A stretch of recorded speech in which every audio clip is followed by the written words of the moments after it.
أما بعد فأعوذ بالله من الشيطان الرجيم بسم الله الرحمن الرحيم ولا تباشروهن وأنتم عاكفون في المساجد اور تم عورتوں کے قریب نہ جاؤ جب تم حالت اعتکاف میں ہو اور مسجد میں. مرد کا اعتکاف مسجد میں ہے، عورت کا اعتکاف گھر میں ہے، وہ جگہ جہاں پر نماز کو مخصوص کیا جاتا ہے، کسی کونے میں، کمرے میں یا گھر کے صحن میں.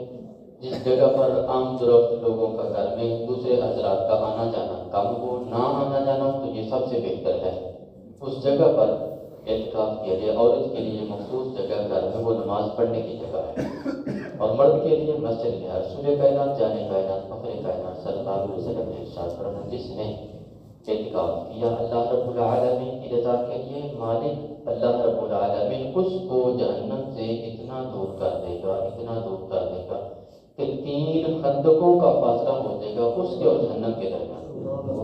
اور ایک خندق کا سفر، ایک خندق کا فاصلہ کتنا ہے؟ مشرق سے لے کر مغرب تک اتنا فاصلہ ہے، اتنا ایک خندق کا فاصلہ ہے.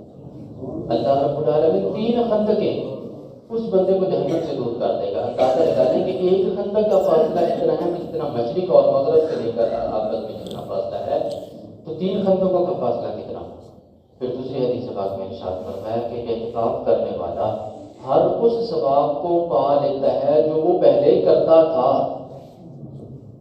ادھر اعتکاف میں بیٹھا ہے بندہ، اللہ رب العالمین کو راضی کرنے کے لیے بیٹھا ہے. وہ کسی کے جنازے پر شریک نہیں ہو سکتا، وہ کسی بیمار کا حال پوچھنے کے لیے نہیں جا سکتا، وہ کسی کے دکھ سکھ میں شریک نہیں ہو سکتا. وہ صرف اور صرف یاد الہی میں بیٹھا ہے، مسجد میں بیٹھا ہے. اللہ رب العالمین اسے ہر وہ ثواب دے رہا ہے جو وہ باہر کام نیکی کی کرتا تھا.